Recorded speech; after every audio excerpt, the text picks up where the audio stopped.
حضرت مرزا طاہر احمد صاحب رحمہ اللہ کا معرکۃ الآراء خطاب آن حضرت صلی اللہ علیہ وسلم کی قوت قدسیہ پیش خدمت ہے۔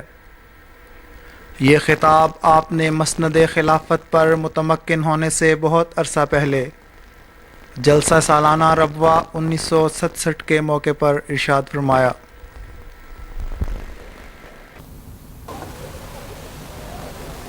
أشهد أن لا إله إلا الله وحده لا شريك له وأشهد أن محمدا عبده ورسوله أما بعد فأعوذ بالله من الشيطان الرجيم بسم الله الرحمن الرحيم الحمد لله رب العالمين الرحمن الرحيم مالك يوم الدين إياك نعبد وإياك نستعين اهدنا الصراط المستقيم صراط الذين أنعمت عليهم غير المغضوب عليهم ولا الضالين۔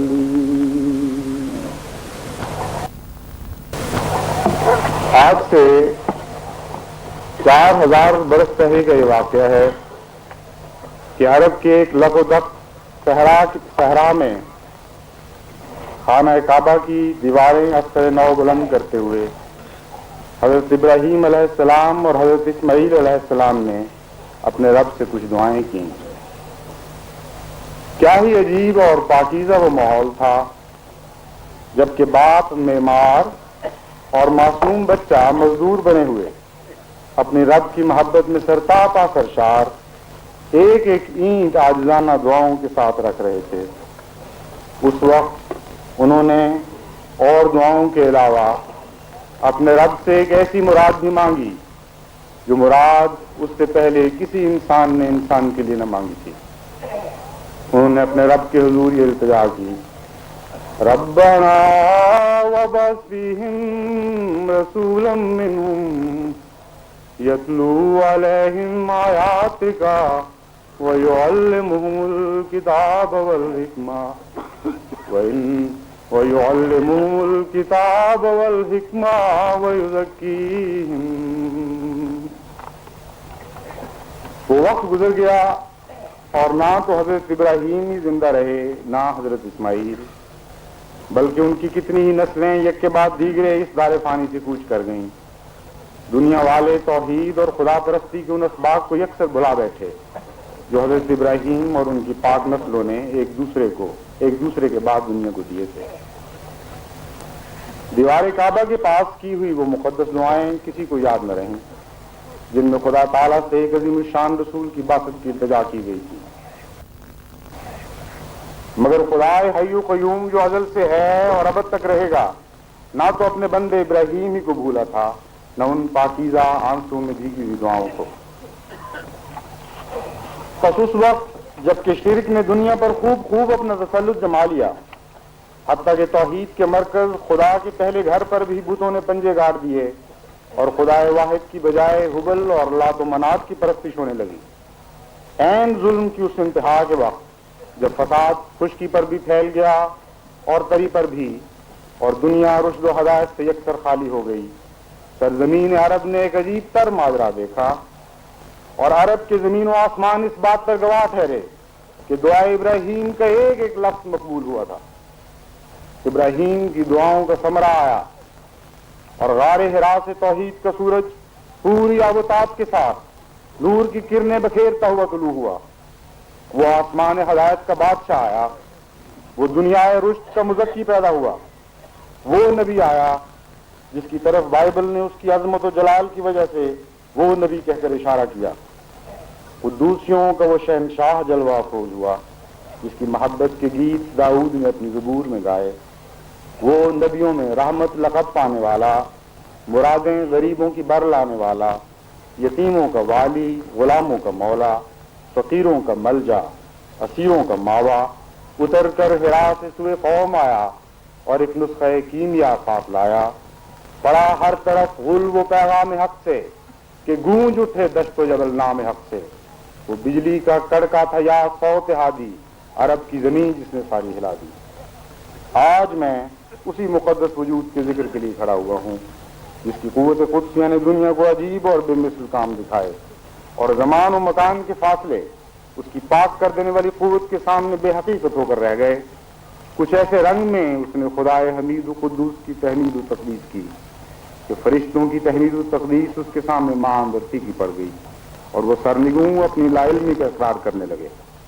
کچھ اس شان اور عجیب قوت کے ساتھ بنی نوع انسان کو آلائشوں سے پاک کیا کہ ہزاروں لاکھوں نفس کے بندوں کو رب العزت کے بندے بنا قدوسیوں کے صف میں لا کھڑا کیا۔ وہ 10,000 قدوسیوں کے ساتھ فاران کی چوٹیوں سے جلوہ گر ہوا۔ اس کی قوت قدسیہ نے مادر زاد اندوں کو شفا بخشی، اور اچانک دنیا نے یہ دیکھا کہ وہ دیکھنے لگے۔ پیدائشی بہروں اور گونگوں کو قوت سماعت و گویائی عطا کی، اور مان وہ سننے اور بولنے لگے۔ لولوں اور لنگڑوں کو اس کے دست شفا نے اچھا کر دیا، اور تیز رو توانا قدموں کے ساتھ وہ روحانی بلندیوں کی طرف دوڑنے لگے۔ صدیوں کے بیمار ہزار آزار لیے ہوئے اس کے پاس آئے، اور دیکھو کہ اس کی ایک جاں بخش نظر سے اچھے ہو گئے۔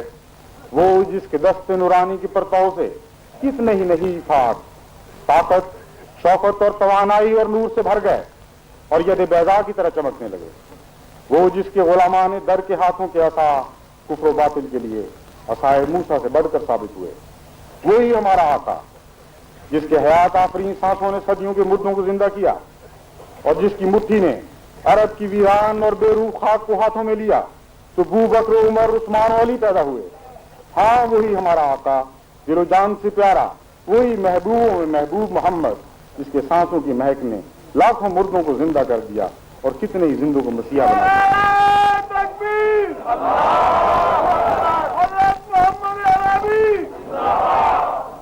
آج زمانہ شاہد اور چاند سورج گواہ ہیں، اور آپ اور میں اور سب روئے زمین پر بسنے والے غلامان غلام احمد شہادت دیتے ہیں کہ یہ اسی رسول عربی کی قوت قدسیہ تھی جو شعاع نور بن کر 13 صدیوں کا سینہ چیرتی ہوئی گزری اور ایک عاشق غلام کے دل پر نازل ہوئی۔ اس نور نے اس سینے کو بھر دیا، اور زمین و آسمان حیرت سے یہ معجزہ دیکھنے لگے کہ پنجاب کی مٹی سے اس زمانے کا مسیح پیدا ہوا۔ وہی ہمارا آقا، ہمارا دل و جان سے زیادہ پیارا آقا، جس کا جمال خداوندی کے بعد اپنی ہر شان میں بے مثال تھا۔ وہ جس کے عکس رخ کی تاثیر سے چہروں کی نقوش جلد جلد اپنی حیت بدلنے لگتے تھے اور دیکھتے دیکھتے جمال کے قالب میں ڈھل جاتے تھے۔ وہ حسینان عالم کو شرمندہ کرنے والے حسن جس کے مقابل پر حسن یوسف کی شمع بے نور دکھائی دینے لگی، اور جس کے پرتاؤ نے ہزاروں چہروں کو حسن یوسف عطا کیا۔ دنیا و معافیہ اس پر نثار، جان و دل اس پر فدا ہوں، اس کے تو ذکر سے روح اعتزاز کرتی ہے اور جان فدا ہونے کو بے قابو ہوئی جاتی ہے۔ اے میرے آقا سن کہ بے اختیار دل کی پنہائیاں تجھے پکارتی ہیں کہ یا عین فیض اللہ والعرفانی یسعی الیک الخلق کالزمانی، یا بحر فضل المنن المنانی تحوی الیک الزمر بالکیزانی، انی ارا فی وجہک المتحللی شان یفوق شمائل الانسانی، احییت اموات القرون بجلوۃ ماذا یماثلک بہذا الشان، انظر الی برحمت وتحنن یا سیدی انا آخر الغلمانی۔ اے اللہ تعالیٰ کے فیض و عرفان کے سرچشمے، پیاسوں کی طرح مخلوق خدا تیری طرف دوڑی چلی آ رہی ہے۔ اے منعم اور منان خدا کے فضل کے سمندر، ذوق در ذوق ہجوم خلائق پیالے لیے تیری طرف بڑھ رہا ہے۔ میں آپ کے روشن چہرہ میں ایک ایسی عجیب شان دیکھتا ہوں جو تمام انسانوں سے بڑھ کر ہے۔ تو نے صدیوں کے مردوں کو ایک ہی جلوے سے زندہ کر دیا۔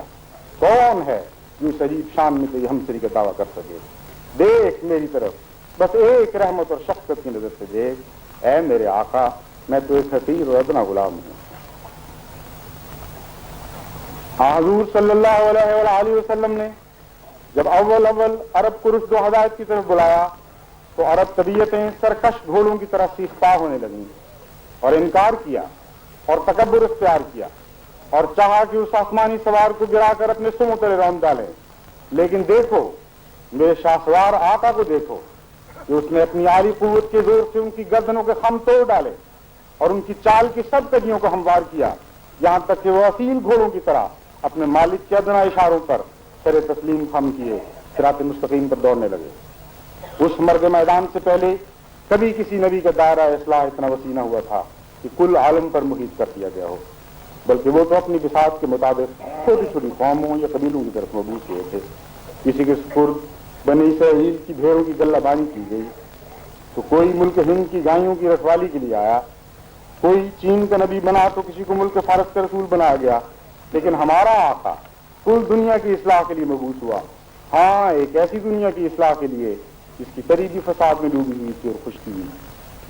آپ سے پہلے انبیاء تو بعض مخصوص برائیوں کو مٹانے کے لیے آئے تھے، کسی کا جہاد شرک کے خلاف تھا تو کوئی سنگری اور ظاہر پرستی کے خلاف رشت کی تلوار اٹھانے والا تھا، کوئی کم تولنے والوں اور مال میں خیانت کرنے والوں کے لیے ناپ تول درست کرنے کے لیے آیا، تو کسی کو یہ خدمت سپرد ہوئی کوئی عفت اور پاکیزگی کے قیام کے لیے کوشاں ہو۔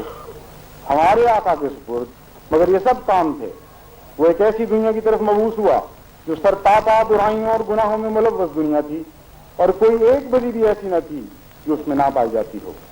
23 سال کی قلیل مدت حضور صلی اللہ علیہ وآلہ وسلم کو دی گئی کہ ان سب مخالف قوتوں پر غالب آ کر تمام بدیوں کو خاتمہ کر دیں، بدی کے بدلے میں نیکی، ہر قوت کے بدلے میں ایک حسن ان واشیوں کو عطا کریں۔ پھر کیا یہ عجیب بات نہیں کہ اعلان حق کے ساتھ ہی آپ کے ہاتھوں وہ تبدیل شدہ روحانی انسان پیدا ہونے شروع ہو گئے جن کی تخلیق کا کام اللہ تعالیٰ کے اذن سے آپ کو سونپا گیا تھا۔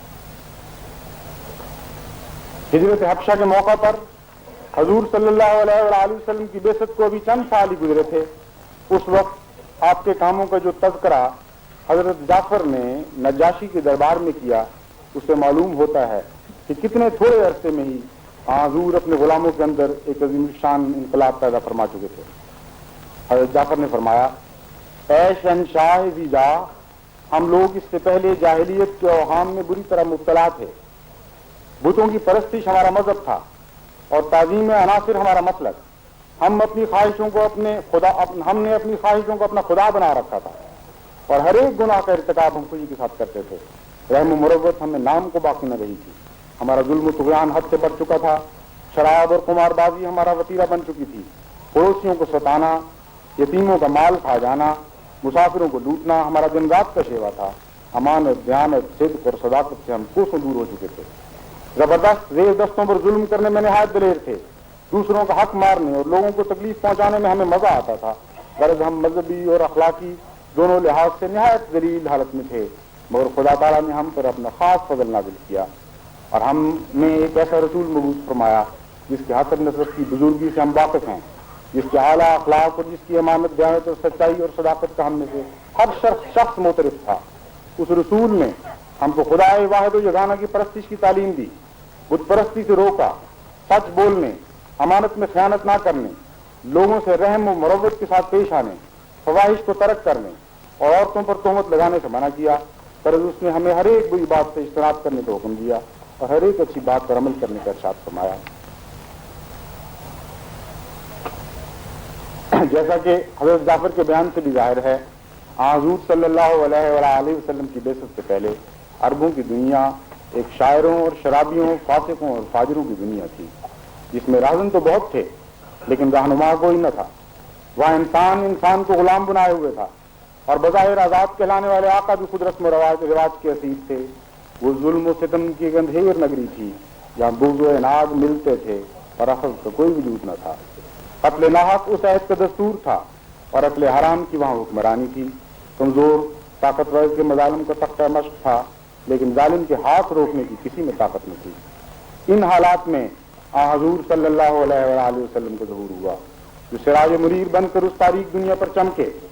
پھر آپ کی قوت قدسیہ نے عجیب معجزہ دکھایا کہ 23 سال کی نہایت قلیل مدت میں بدی کی ہر تاریکی ان سے دور کی، ہر ظلم کی جگہ ایک نور نے لے لی۔ شاعر جو کبھی خیال کی وادیوں میں سرگردان رہا کرتے تھے کلام الہی کا ورد کرنے لگے۔ حضور کی ایک جنبش لب سے ایک ہی روز میں ہزارہا شراب کے مٹکے توڑے گئے، یہاں تک کہ مدینے کی گلیوں میں ہر طرف شراب بہنے لگی، اور کونا مست شرابیوں نے شراب سے یک دفعہ منہ موڑ لیا اور مست میں عرفان رہنے لگے۔ فاسق و فاجر عابد و زاہد بن گئے، اور دیکھو یہ کیسا انقلاب ہوا کہ وہ اب بھی راتوں کو اٹھتے تو تھے، لیکن فسق و فجور کے لیے نہیں، بلکہ اپنے رب کے حضور آہ و بکا اور گریہ وزاری کی خاطر۔ اس مزکی کی فیض سے پشتوں کے چوروں نے چوری ترک کر دی، اور ایک مزدور کی تابناک زندگی کو اس پر ترجیح دینے لگے، پھر اسی پر بس نہ کی، اور انفاق فی سبیل اللہ میں اپنے اموال لٹانے لگے۔ چھپ چھپ کر وہ اب بھی راتوں کو نکلتے تو تھے، لیکن فقط اس لیے کہ ان کا انفاق دنیا کی نگاہوں سے اوجھل رہے۔ اللہ اللہ، یہ کیسا انقلاب تھا کہ تتجافا جنوبہم عن المضاجع یدعون ربہم خوفا وطمعا ومما رزقناہم ينفقون۔ راتوں کو ان کے پہلو اس کے عذاب کے خوف اور رحمت کی تما میں اسے پکارتے ہوئے بستروں سے الگ ہوتے تھے، اور جو کچھ وہ انہیں عطا فرماتا تھا وہ ایک جاری چشمے کی طرح اسی کی راہ میں خرچ کرتے چلے جاتے تھے۔ آپ نے جھوٹی عزتوں کو خلا خواہ کیا اور غلام زادوں کو سرداران لشکر بنا دیا۔ پھر سرزمین عرب نے یہ عجیب دن بھی دیکھے کہ گلیوں میں گھسیٹے جانے والے غلاموں کو جھنڈے چلے، سرداران عرب کو جان کی امان ملی، اور بلال حبشی کے کانوں نے عمر فاروق کے ہونٹوں سے سنا، سیدنا بلال، سیدنا بلال۔ آپ نے رسم و رواج کے بندھن توڑے اور سرداران عرب کو رسوم کی غلامی سے آزاد کیا۔ نہ جاہلیت کے سنگھار باقی رہے، نہ جاہلیت کی نوح خوانی، اور سادگی اور صبر نے ان کی جگہ لے لی۔ رات کی فضول گوئی کی مجالس ویران ہوئی، اور خدا کے گھر قائمین قائمین اور راکعین اور ساجدین سے بھر گئے۔ ظلم و ستم کا دور ختم ہوا، اور رحم و کرم کے چشمے پتھر دلوں سے پھوٹ پڑے۔ ظالموں اور ستم گروں کی دنیا رحیم و کریم بندگان خدا کی دنیا بن گئی۔ صدیوں کے بغض و عناد کاٹے گئے، اور عفو اور حلم نے ان کی جگہ لے لی۔ قتل ناحق کا رواج مٹ گیا، اور قاتل اپنے مقتول کے بارے میں پوچھا جانے لگا۔ کمزور طاقتور کے مظالم کا نشانہ نہ رہا، اور ظالموں کے دل خوف عاقبت سے بھر گئے۔ تاریخ عالم پر نگاہ ڈال کر دیکھیے، اور مذاہب عالم کے پیروکاران کو ان کے اپنے خداؤں کی قسمیں دے کر پوچھیے کہ کیا کبھی 1 یا 100 یا 1000 یا لاکھ مصلحین کے ہاتھ پر بھی دلوں کی ناپاکی ایسی عظیم المرتبت پاکیزگی میں تبدیل ہوئی ہو؟ اگر وہ کہیں ہاں تو ان سے منہ موڑ لیجیے کہ وہ جھوٹے ہیں، اور تاریخ مذاہب کا ایک ایک ورق ان کے کذب پر گواہی دیتا ہے۔ حضور صلی اللہ علیہ وآلہ وسلم کی ظہور کے وقت دنیا کے مختلف ممالک میں جس قدر بدیاں رائج تھیں وہ ساری ملک عرب میں پائی جاتی تھیں۔ پھر بڑی قیامت یہ تھی کہ گنتی کی جو چند خوبیاں تھیں ان پر بھی تہ بتہ بدیوں ہی کا رنگ چڑھا ہوا تھا۔ ختم آج اس پہلو سے حضور صلی اللہ علیہ وآلہ وسلم کی قوت قدسیہ کی حیرت انگیز تاثیر پر روشنی ڈالتا ہوں کہ حضور نے عربوں کو صرف ان بدیوں ہی سے پاک نہیں فرمایا جو ننگی اور ظاہر بدیاں تھیں، بلکہ ان کی ان صفات حسنہ پر بھی کار فرما ہوئی جو وہ خوبیاں سمجھی جاتی تھیں، لیکن در حقیقت ان میں ناپاکی کی اس قدر آمیزش تھی کہ اخلاق حسنہ سے انہیں دور کا واسطہ بھی نہ رہا تھا۔ حضور صلی اللہ علیہ وآلہ وسلم نے ان کی ایسی تمام صفات کو بھی خالص اور پاک فرمایا، اور پھر روحانیت اور تقوی اللہ کا رنگ دے کر ایسا چمکایا کہ وہ انمول جواہر کی طرح چمکنے لگے۔ عربوں کی دلیری اور مردانگی کو دیکھیے کہ اس ملک میں عرب بہت مشہور تھے، اور ہر قسم کے مصائب کا چیلنج قبول کرنے اور سختیوں کا مقابلہ کرنے کے لیے مردانہ وار آگے آ جایا کرتے تھے، لیکن در حقیقت ان کی یہ بہادری وحشت اور درندگی کہانی کی زیادہ مستحق تھی، اور حد اعتدال سے ایسا تجاوز کر چکی تھی کہ خدا کا خوف بھی دلوں میں باقی نہ رہا تھا۔ ظلم سے ان کے ہاتھ روکنے کی راہ میں کوئی چیز حائل نہ تھی۔ قادر مطلق کی پکڑ اور عاقبت کے خیال سے وہ بالکل بے خوف بلکہ ناآشنا تھے۔ اعجاز شیخی اور فخر اور تعلی نے شجاعت کے حسن کو داغ داغ کر رکھا تھا۔ حضور صلی اللہ علیہ وآلہ وسلم نے اس بہادری کی ناپاک علائشوں کو اس طرح کاٹ کر الگ پھینک دیا جیسے بھٹی کپڑے کی میل کاٹ دیتی ہے۔ اب اس بہادری میں بے جا فخر اور نمود اور صفاقی کی کوئی ملاوٹ نہ رہی۔ اب یہ وہ بہادر تھے جن کی بہادری کا ہر رخ غیر اللہ کی طرف تھا، اور جہاں تک خدا تعالیٰ کا تعلق ہے ان کے دل اس کے خوف سے صبح و مساء بھرے رہتے تھے، اور فضاء اللہ کو للکارنے کا تو کیا سوال، اس کے خوف سے ان کے پتے پانی ہوتے تھے، ڈرتے ڈرتے وہ دن گزارتے تھے اور روتے روتے ان کی راتیں بسر ہوتی تھیں۔ حضرت عمر رضی اللہ تعالیٰ عنہ کے آخری لمحات اور آپ کے آخری کلمات سے کون مسلمان بے خبر ہے؟ اس جری انسان پر فضاء اللہ کا خوف ایسا غالب ہوا کہ سخت بے چینی اور کرب سے کروٹیں لیتے اپنے رب سے التجا کرتے تھے کہ رب لالی ولا علیہ، رب لالی ولا علیہ، اے میرے رب میں اس جان کے نیچے حالت میں تجھ سے التجا کرتا ہوں کہ مجھ سے حساب نہ فرما، میں تو خود کہتا ہوں کہ میری نیکیاں ایسی بے حقیقت ہیں گویا ان سے کوئی وجود نہیں، میری بدیاں بھی تو اپنے بخشش کے پانی سے دھو ڈال حتیٰ کہ ان کا بھی کوئی وجود نہ رہے، اور اس صحیح دامن بندے کو جو کچھ دینا ہے محض اپنے فضل کے ہاتھ سے دے۔ حضرت خالد بن ولید جنہیں خدا کے رسول نے سیف اللہ کا لقب عطا فرمایا بستر مرگ پر پڑے زار زار روتے تھے۔ پوچھنے والے نے پوچھا آپ کیوں اس طرح بیتابانہ روتے ہیں؟ تو فرمایا میں جہاد میں اس کثرت سے شریک ہوا ہوں کہ میرے جسم پر ایک بالشت بھی ایسی جگہ نہیں جس پر میں نے خدا کے نام پر زخم نہ کھائے ہوں۔ یہ کہتے کہتے آپ نے روتے ہوئے پیٹھ اور پیٹ پر سے کپڑا اٹھا دیا تو دیکھو میرا تو سارا بدن زخموں کے نشانوں سے بھرا پڑا ہے، لیکن سب ہے اس کے باوجود مجھے شہادت نصیب نہ ہوئی، اور آج میدان جنگ کی بجائے بستر پر جان دے رہا ہوں۔ اگر شہید ہو جاتا تو یقیناً میرے گناہ بخشے جاتے اور جنتیوں میں شمار ہوتا، لیکن اب نہیں جانتا کہ مجھ سے کیا سلوک کیا جائے گا۔ ان کے اس خوف کا باعث یقیناً موت نہیں بلکہ ما بعد الموت کی وہ زندگی تھی جس میں انہیں اپنے رب کے حضور پیش ہونا تھا۔ موت کا خوف سے درکنار ان میں ہزارہا ایسے مردان میدان تھے جو شہادت کی تمنا لیے ہوئے جیتے تھے۔ فمنہم من قضی نحبہم ومنہم من ینتظر، ان میں سے بہتوں نے اپنی ان امنگوں کو پا لیا، لیکن بہت سے ایسے بھی رہ گئے جو اس آرزو اور انتظار میں عمر بھر جاتی ہے، جہاں تک کہ لا علی ولا علیہ کی سخت دردناک آہو پکار میں انہیں وصال یاد کا پیغام پہنچا۔ موت کا خوف تو درکنار وہ بسا اوقات ظاہری موت یعنی ابدی زندگی کی طرف اس طرح لپکتے تھے جیسے پیاسا پانی کی طرف دوڑتا ہے۔ زمانہ شاہد ہے کہ موت کبھی کسی قوم کے سامنے اگر ذلیل و خوار ہوئی ہے تو میرے آقا محمد عربی صلی اللہ علیہ وآلہ وسلم کے پروردہ غلاموں کے سامنے ہوئی۔ حضور صلی اللہ علیہ وآلہ وسلم نے عربوں کی بہادری کو جو نئی تکلیف عطا فرمائی اس کا اگر جاہلیت کی بہادری سے موازنہ کرنا ہو تو میدان بدر پر بس ایک نگاہ ڈالنا کافی ہے۔ ایک طرف عرب کے نامور 1000 سپاہیوں کو وہ لشکر جرار تھا جو سر سے پاؤں تک ہتھیاروں سے مسلح ہو کر اس خلیل جماعت کو کچلنے کے لیے شیروں کی طرح بفرتا ہوا آیا تھا۔ ان کے ساتھ رضیہ اشعار پڑھنے والے شاعر بھی تھے اور مقتولوں کے تذکرے کر کے جوش دلانے والی عورتیں بھی تھیں، اور وہ ڈھول پیٹنے والے ماہر فن بھی تھے جن کی ضربوں کی تال پر آواز کا وہ زیر و بم پیدا ہوتا تھا جو دلوں کو ملتعش کرتا اور جذبات کو وحشت پر ابھارتا تھا۔ ہر طرف سرخ اونٹوں اور مشکین گھوڑوں کی پیٹھوں پر سے فخر و تعلی کا شور بلند ہو رہا تھا۔ اس لشکر جرار کے مقابل پر وہ 313 بہادر نکلے جنہوں نے ہمارے آقا سے بہادری کے جوہر سیکھے تھے۔ انہیں اپنی طاقت کا کوئی گمان اور بڑائی کا کوئی دعویٰ نہ تھا۔ وہ تو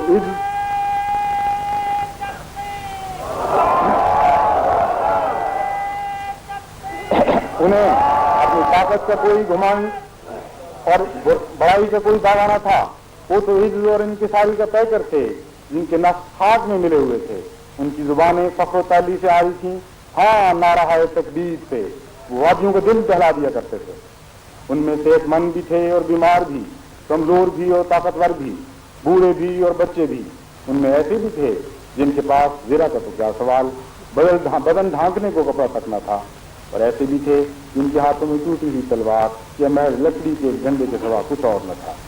پھر بھی وہ بے خوف تھے اور ہر پیشانی پر شجاعت، فتح اور کامرانی اور عزم شہادت کی نقوش کندہ تھے۔ وہاں بدر کے میدان میں ان دو لشکروں کی ٹکر ہوئی، عربوں کی فاخرانہ جہالت اور آن حضرت کی پروردہ بصالت کے درمیان ایک زبردست تصادم ہوا۔ وہاں بدر کے میدان میں اس شجاعت نے جو عز کی پروردہ تھی فخر اور تعلی کے سر توڑ ڈالے، اور غلامان محمد نے مکے کے جگر گوشوں کے ٹکڑے اڑا دیے۔ غلامان محمد نے مکے کے جگر گوشوں کے ٹکڑے اڑا دیے، اور بندگان خدا نے 1000 سرداران عرب کو جڑوں سے اکھیڑ پھینکا۔ یہ تھی وہ شجاعت جو حضور کی قوت قدسیہ نے پیدا کی۔ ہر کبر و نخوت سے پاک، عاجزی میں ڈوبی ہوئی بصالت، مضبوط، محکم اور غیر متزلزل، جس سے اگر چٹانیں بھی ٹکرائیں تو حقیر موجوں کی طرح پارا پارا ہو جائیں۔ عرب ایک غیرت مند قوم مشہور تھے، لیکن ان کی غیرت بھی در حقیقت غیرت کی نسبت درندگی کہلانے کی زیادہ مستحق تھی۔ وہ غیرت کے نام پر ایسے انسانیت سوز مظالم توڑتے تھے کہ اس کی مثال روئے زمین پر نظر نہیں آتی۔ عورت کے پیٹ سے پیدا ہونے والے وہ واشی عورت ہی کو اپنے لیے اس قدر باعث ننگوہار سمجھتے تھے کہ بتیرے ان میں سے خود اپنے ہاتھوں اپنی نوزائیدہ معصوم بچیوں کو زندہ درگور کر دیتے تھے۔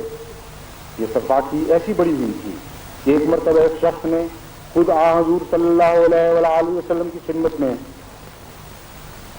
اپنی غیرت کا یہ واقعہ بیان کیا کہ میری غیر حاضری میں ایک دفعہ میرے ہاں لڑکی پیدا ہوئی تو بیوی نے اس ڈر سے کہ میں اسے مار نہ دوں مجھے اطلاع بھیجی کہ مردہ بچہ پیدا ہوا ہے۔ جب میں سفر سے واپس لوٹا تو اس نے مجھے بتایا کہ میں نے دل بہلانے کے لیے اپنی بہن سے ایک بیٹی مانگ لی ہے۔ چنانچہ وہ بچی میری لا علمی میں میرے یہاں پلتی رہی اور 4-5 سال کی ہو گئی۔ بہت پیاری بچی تھی، بہت خوبصورت، بہت نیک سیرت۔ اس وقت مجھے یہ معلوم ہوا کہ یہ میری اپنی بچی ہے۔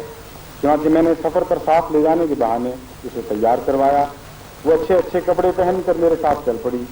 جنگل میں پہنچ کر میں نے گڑھا کھودا اور وہ معصومانہ پوچھتی رہی کہ ابا یہ کیا کر رہے ہو؟ پھر میں نے اسے اس میں لٹا دیا اور وہ میں حیرت مجھ سے میری اس حرکت کے بارے میں سوال کرتی رہی۔ پھر میں نے جلد جلد اس پر مٹی ڈالی اور دیر تک مجھے اس کی خوف زدہ روتی ہوئی آوازیں سنائی دیتی رہیں کہ ابا تم یہ کیا کر رہے ہو؟ ہائے ابا تم یہ کیا کر رہے ہو؟ یہاں تک کہ مٹی کے ڈھیر تلے وہ خوف زدہ معصوم آوازیں ہمیشہ کے لیے دب گئیں اور میری آنکھ نے اس کے اس حال پر ایک بھی آنسو نہ بہایا۔ رحمت اللہ عالمین نے جب یہ واقعہ سنا تو بے اختیار آپ کی آنکھوں سے رحمت کے سوتے پھوٹ پڑے اور آپ نے فرمایا من لم یرحم لا یرحمو، وہ جو رحم نہیں کرتا اس پر رحم نہیں کیا جائے گا۔ عربوں کی یہی وہ صفاقی اور درندگی تھی جسے ان کی اخلاقی پستی نے غیرت کا نام دے رکھا تھا، اور یہ وہ ذلیل اور درندہ صفت قوم تھی جسے انسان اور پھر باخدا انسان بنانے کا کام ہمارے آقا کو سونپا گیا۔ پھر کیوں نہ دل اس مذہبی کی مدح کی گیت گاتے ہوئے پروانہ وار اس کے حسن کا طواف کریں کہ اس نے چند سال کی قلیل مدت ہی میں یہ انہونا کام کر کے دکھایا اور عربوں کی اخلاقی دنیا کی کایا پلٹ کے رکھ دی۔ حضرت سید نواب مبارکہ بیگم صاحبہ اسی حیرت انگیز تبدیلی کا ذکر اپنے منظوم کلام میں یوں فرماتی ہیں: رکھ پیش نظر وہ وقت بہن جب زندہ گاڑی جاتی تھی، گھر کی دیواریں روتی تھیں جب دنیا میں تو آتی تھی، جب باپ کی جھوٹی غیرت کا خون جوش میں آنے لگتا تھا، جس طرح جنا ہے شام کوئی یوں ماں تیری گھبراتی تھی۔ یہ خون جگر سے پالنے والے تیرا خون بہاتے تھے، جو نفرت تیری ذات سے تھی فطرت پر غالب آتی تھی۔ گویا تو کنکر پتھر تھی، احساس نہ تھے جذبات نہ تھے، توہین وہ اپنی یاد تو کرکے میں باندھی جاتی تھی۔ وہ رحمت عالم آتا ہے تیرا حامی ہو جاتا ہے، تو بھی انسان کہلاتی ہے، سب حق تیرے دلواتا ہے، ان ظلموں سے چھڑواتا ہے۔ بھیج درود اس محسن پر تو دن میں 100 بار، خاص محمد مصطفیٰ نبیوں کا سردار۔ حضور صلی اللہ علیہ وآلہ وسلم کی بعثت کے بعد بھی عرب غیرت مند رہے، بلکہ پہلے سے کہیں بڑھ کر غیرت مند ہو گئے، لیکن اب ان کی غیرت صفاقی اور درندگی کی ہر آدمی سے پاک تھی۔ اب وہ معصوم بے دست و پا بچیوں کو اپنی غیرت کا نشانہ نہیں بناتے تھے۔ وہ اب بھی غیرت مند بلکہ پہلے سے کہیں بڑھ کر غیرت مند تھے، لیکن سنگ دلی اب ان میں نام کو باقی نہ رہی تھی، اور انگنت رحمت اور شفقت اور الناس کے چشمے ان پتھروں سے پھوٹ پڑے تھے۔ معاشرے کا وہ سنسان اور بے آب و گیا صحرا جو کبھی ظالم بھیڑیوں کا مسکن تھا، اب سنسان اور بے آب و گیا صحرا نہ رہا تھا، بلکہ سرسبز و شاداب ترائیوں میں تبدیل ہو چکا تھا، جن میں شفقت اور انصاف اور رحم و کرم کی دائمی نہریں بہتی تھیں۔ کہ کون تھا جس نے یہ حیرت کا انقلاب برپا کیا؟ وہی ہمارا آقا محمد صلی اللہ علیہ وآلہ وسلم، کہ دلوں کو پاک کرنے اور مذموم اخلاق کی کائنات کو مسمار کر کے ایک نئی زمین اور ایک نیا آسمان بنانے کے لیے دنیا میں آیا۔ حضور کی بعثت سے قبل بھی عربوں کی فیاضی اور مہمان نوازی کی داستانیں زبان سے خلائق تھیں، لیکن ان کے ہر دوسرے خلق کی طرح اس خلق پر بھی نفسانی اور شیطانی رنگ غالب تھا، اور اسراف اور بذر اور ریا اور نمود کو وہ اپنی ناسمجھی میں فیاضی اور مہمان نوازی کا نام دیا کرتے تھے۔ کتنے ہی ایسے عمرا تھے جو نام و نمود کی خاطر ایک دن میں سینکڑوں اونٹوں اور بھیڑ بکریوں کی گردن پر چھری پھیر دیتے تھے، لیکن اکا دکا آنے والی یتاما اور مساکین کی قسمت میں ان کے دروازوں پر بھتوں کے سوا کچھ اور نہ تھا۔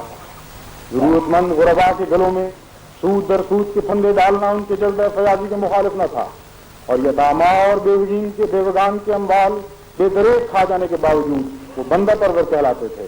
بڑی بڑی عظیم الشان دعوتوں، چھلکتی ہوئی شراب کی بوتلوں اور راگ و رنگ کی شبانہ محافل پر ان کی فیاضی کی ساری داستانیں ختم ہو جاتی تھیں۔ اس وقت ان میں وہ مزکی عالم پیدا ہوا جو وہی الہی کے نزول سے قبل بھی جود و سخا کا ایک حسین پیکر تھا، جو بنی نوع انسان کی سچی ہمدردی کا ایک پلزم بے قرار اور رحمتوں کا ایک ایسا بحر ذخار تھا جو نام و نمود کی آلائش سے کلیتاً پاک تھا۔ اس سے بہتر مہمان نواز کبھی پیدا نہ ہوا تھا، اور اس سے زیادہ مصیبت زدگان کی امداد کرنے والا اور کوئی نہ آیا تھا۔ وہ مفلسوں اور قلاشوں کا والی، وہ گردنوں کو چٹنیوں سے آزاد کرنے والا، وہ بے نواؤں اور بے کسوں کا ہمدرد، یتاما اور بیوگان کا والی، اول عرب کی اخلاقی دنیا میں ایک اجنبی کی طرح آیا، کیونکہ اس جیسی صفات کا حامل انہوں نے کوئی انسان نہ دیکھا تھا۔ اپنے اخلاق کی پاکیزگی، خلوص، وسعت اور عظمت کے لحاظ سے گویا وہ کسی اور دنیا کا انسان تھا جو ان میں ظاہر ہوا۔ اول وہ ایک اجنبی کی طرح آیا، لیکن اس کی عظیم قوت قدسیہ آن کی آن میں اپنے گرد و پیش کو متاثر کرنے لگی، اور اس کے اخلاق حسنہ ایک طاقتور برقی رو کی طرح اس کے اصحاب کے قلوب میں سرایت کر گئے۔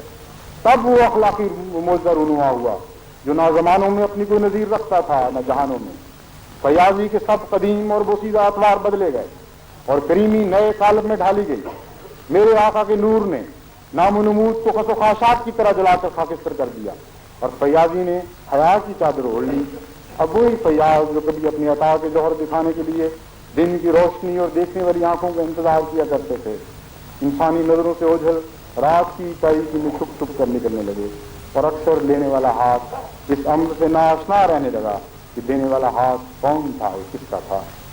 فیاضی کی ادا کچھ ایسی بدلی کہ موتی کے لیے اس کے احسان کا شکریہ باعث مسرت بننے کی بجائے موجب اذیت ہو گیا، اور خود اللہ تعالیٰ ان فیاضوں کو متعلق گواہی دیتا ہے کہ شکریہ سے ان کے دل تنگ ہوتے تھے اور بے اختیار ہوئے کہا کرتے تھے، انما نطعمکم لوجہ اللہ لا نريد منكم جزاء ولا شکورا۔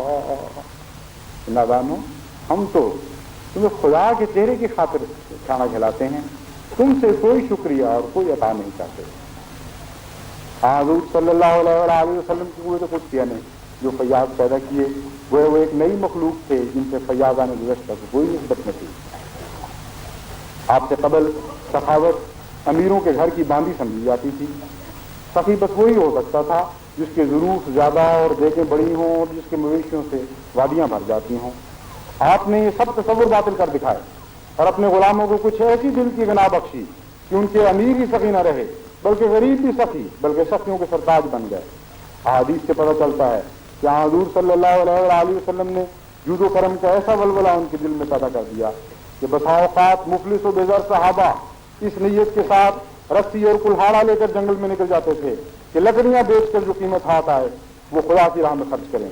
وہ خود ضرورت مند ہونے کے باوجود دوسروں کی ضرورت کو اپنی ضرورت پر اس درجہ ترجیح دینے لگے کہ آسمان سے خدا تعالیٰ کی تحسین و کرم کی نظریں ان پر پڑنے لگی، اور اپنے محمد کے غلاموں کے اس بے مثل کردار کا ذکر اس نے ان الفاظ میں فرمایا، وَيُؤْثِرُونَ عَلَىٰ أَنفُسِهِمْ وَلَوْ كَانَ بِهِمْ خَصَاصَةٌ۔ یوں معلوم ہوتا ہے کہ دنیا بھر کے فیاضوں کے لیے اللہ تعالیٰ کی طرف سے یہ ایک اعلان عام تھا کہ اے کریمان عالم جو جود و سخا کے دعوے دار ہو، آؤ اور میرے محمد کے غلاموں سے فیاضی کے سبق سیکھو، اس کے چاکروں سے فیاضی کے سبق سیکھو، جس کے غریب اور مخلص غلام بھی آج دنیا جود و کرم کے بادشاہ ہیں۔ آؤ اور فیاضی کے نئے رسم و رواج کو دیکھو کہ مخلص و قلاش مزدور اپنی ضرورتوں کو تج کے دوسرے محتاجوں کی ضرورتوں کو پورا کرنے میں مصروف ہیں۔ عرب مہمان نوازی میں ایک بلند مقام پیدا کر چکے تھے اور ان کے اس اعلیٰ خلق کی داستانیں دنیا کی طول و عرض میں مشہور تھیں، لیکن یہ مہمان نوازی بھی عموماً سکھ کے دنوں کی اور خاطری کے گھروں کی مہمان نوازی تھی، اور فخر اور تعلی اور نمود کی ملونی سے ناپاک ہو چکی تھی۔ حضور کی قوت قدسیہ اس پر بھی کار فرما ہوئی اور اسے ایک نئی جلا بخشی، مہمان نوازی کے بھی نئے اسلوب اور نئے آداب وضع ہوئے۔ اب ایسے مہمان نواز پیدا ہوئے جو بھوک کی شدت کے وقت بھی یعنی اس وقت بھی جبکہ کھانا انسان کو سخت محبوب ہو جاتا ہے، محض اللہ تعالیٰ کی محبت کی خاطر اپنا کھانا مہمانوں کو پیش کر دیتے تھے، یہاں تک کہ بعض اوقات ان کے بچے محض اس لیے بھوکے سوتے تھے کہ ایک مہمان کا پیٹ بھر جائے، پھر وہ اس پھول کو ایسا چھپاتے اور دنیا کی نظر سے دور رکھتے تھے کہ اگر عرش کا خدا ان کے اس عجیب حال کو ظاہر نہ فرماتا تو شاید کبھی کسی کو اخلاق کے ان نازک نمونوں کی خبر نہ ہوتی، لیکن خدا تعالیٰ کی تقدیر نے نہ چاہا کہ یہ انمول موتی دنیا کی نظر سے اوجھل رہیں، اور حضور صلی اللہ علیہ وآلہ وسلم پر یہ وحی فرمائی، وَيُطْعِمُونَ الطَّعَامَ عَلَىٰ حُبِّهِ مِسْكِينًا وَيَتِيمًا وَأَسِيرًا۔ کیا ہے بندے، تیرے غلاموں میں تو اب ایسے پیدا ہو چکے ہیں کہ وہ کھانا یتیموں اور مسکینوں اور غریبوں کو کھلاتے ہیں، اس حال میں بھی کہ بھوک کی شدت سے خود کھانا انہیں عزیز ہو رہا ہوتا ہے۔ ایک مرتبہ حضور صلی اللہ علیہ وسلم کے پاس مہمان آیا جس کے کھانے کے لیے حضور نے باری باری تمام ازواج مطہرات سے پتہ کروایا، لیکن سب نے یہی جواب دیا کہ اس خدا کی قسم جس نے آپ کو حق کے ساتھ مبعوث کیا ہے، ہمارے پاس تو پانی کے سوا اور کچھ نہیں۔ اس پر حضور نے اعلان فرمایا کہ کوئی ہے جو میرے اس مہمان کو اپنے ساتھ لے جائے۔ ایک انصاری کھڑے ہوئے اور عرض کیا یا رسول اللہ میں لے جاتا ہوں، چنانچہ اسے اپنے گھر ساتھ لے گئے اور بیوی سے کہا رسول اللہ صلی اللہ علیہ وآلہ وسلم کا مہمان آیا ہے، تمہارے پاس کھانے کو کیا ہے؟ اس نے جواب دیا میرے پاس بس اتنا ہی کھانا ہے کہ بچوں کو کھلا سکوں۔ انصاری نے کہا بچوں کو کسی چیز کے ساتھ بہلا لو اور جب وہ شام کا کھانا مانگیں تو ان کو سلا دو، اور جب ہمارا مہمان آ جائے تو چراغ بجھا دو اور اس پر یہ ظاہر کرو کہ ہم بھی کھا رہے ہیں۔ چنانچہ سب بیٹھ گئے اور مہمان تو کھاتا رہا اور وہ دونوں منہ کی آوازوں سے یہ ظاہر کرتے رہے کہ گویا وہ بھی کھا رہے ہیں، اور اس طرح مہمان کو کھلانے کے بعد بھوک کی حالت میں انہوں نے رات گزار دی۔ صبح جو حضور صلی اللہ علیہ وآلہ وسلم کی خدمت میں حاضر ہوئے تو حضور نے فرمایا رات مہمان کے ساتھ تم دونوں کے سلوک پر اللہ تعالیٰ بھی آسمان پر چرخارے لے رہا ہے۔ اللہم صلی علی محمد وعلی آل محمد، کن وحشیوں کو اپنی کیا بنا دیا کہ زمین پر بسنے والوں کے خلق کے تذکرے مالا اعلیٰ میں ہونے لگے، اور وہ سفلہ پرست جن کے کردار سے انسانوں کو بھی گھن آتی تھی اب ایسے پاک ہوئے کہ فرشتے رشک کی نگاہوں سے ان کو دیکھتے ہوں گے۔ قرآن کریم میں اللہ تعالیٰ قوت قدسیہ کی پہچان کی ایک خصوصی یہ بھی بیان فرماتا ہے کہ وہ بغض اور نفرت کو شدید محبت میں تبدیل کرنے کی طاقت رکھتی ہے۔ چنانچہ فرمایا ادفع بالتي هي احسن فاذا الذي بينك وبينه عداوة كأنه ولي حميم وما يلقاها إلا الذين صبروا وما يلقاها إلا ذو حظ عظيم۔ یعنی حسن کی تلوار سے بدی کا مقابلہ کر اور برائی کا انتقام نیکی سے لے تو اچانک تو کیا دیکھے گا کہ وہ بھی جو تیرا شدید دشمن ہے تیرے دام میں محبت میں گرفتار ہو جاتا ہے۔ لیکن یہ تبدیلی ہر کس و ناقص کے بد کی بات نہیں، اس کے لیے خدا کے ایسے مزکی بندوں کی ضرورت ہے جو صبر کی عظیم طاقتیں اپنے اندر رکھتے ہوں اور خدا کے فضل سے انہیں عظیم حصہ ملا ہو۔ اس کسوٹی پر پورا اترتے ہوئے حضرت ابراہیم علیہ السلام نے بھی ایک آگ کو ٹھنڈا کیا تھا، لیکن بغض و حسد اور حد سے بڑے ہوئے انعام کی جتنی آگیں ہمارے آقا کے موجود نوا قدموں سے ٹھنڈی ہوئیں اور پھر عشق و محبت کے گلزار میں تبدیل ہو گئیں، اس کی مثال دنیا کے پردے پر نظر نہیں آتی۔ بغض کی آگ میں جلتے ہوئے ایسے دشمن جو کبھی بڑی ہوئی نفرت کی وجہ سے آپ کو دیکھنے تک کے روادار نہ تھے، آپ کے خلق عظیم کا ایسا کشتہ ہوئے کہ آپ کے قدموں میں جان دینے کو باعث نجات سمجھنے لگے۔ پھر ان میں سے بعضوں کو وقت وقت ایسا رسا نکلا کہ واقعی انہیں حضور کے قدموں پر سر رکھ کر جان دینے کی سعادت نصیب ہوئی، مگر بعض اشاعت صرف یہ حسرت لیے ہوئے دنیا سے رخصت ہوئے۔ حضرت عمرو بن عاص کے متعلق یہ روایت آتی ہے، حضرت ابو شماسہ بیان کرتے ہیں کہ ہم حضرت عمرو بن عاص کی خدمت میں حاضر ہوئے اور آپ پر نزع کی حالت طاری تھی، اب بہت دیر تک روتے رہے اور اپنے چہرے کو دیوار کی طرف پھیر لیا۔ یہ حالت دیکھ کر آپ کے ساتھ زیادہ آپ نے عرض کیا ابا جان کیا رسول اللہ صلی اللہ علیہ وآلہ وسلم نے آپ کو فلاں فلاں بات کی بشارت نہیں دی تھی، پھر آپ اتنے غمگین کیوں ہوتے ہیں؟ پھر آپ متوجہ ہوئے اور فرمایا کہ ہمارے لیے بہترین توشہ لا الہ الا اللہ محمد رسول اللہ کی شہادت ہے، اور بے شک میں 3 دوروں میں سے گزرا ہوں۔ ایک دور وہ تھا جس میں میں نے اپنے آپ کو دیکھا کہ رسول اللہ صلی اللہ علیہ وسلم سے زیادہ مجھ کو کسی شخص سے عداوت نہ تھی، اور کوئی چیز میری نظر میں اتنی محبوب نہیں تھی جتنی نعوذ باللہ یہ بات کہ اگر مجھ کو رسول اللہ صلی اللہ علیہ وسلم پر قدرت اور طاقت حاصل ہو جائے تو میں آپ کو قتل کر دوں۔ اگر میں اس حالت میں مر جاتا تو یقیناً دوزخ والوں میں سے ہوتا۔ دوسرا وہ دور تھا جب اللہ تعالیٰ نے اسلام کا خیال میرے دل میں پیدا کر دیا، اور میں حضرت صلی اللہ علیہ وسلم کی خدمت میں حاضر ہوا اور عرض کیا کہ اپنا دایاں ہاتھ پھیلائیے تاکہ میں آپ کی بیعت کروں۔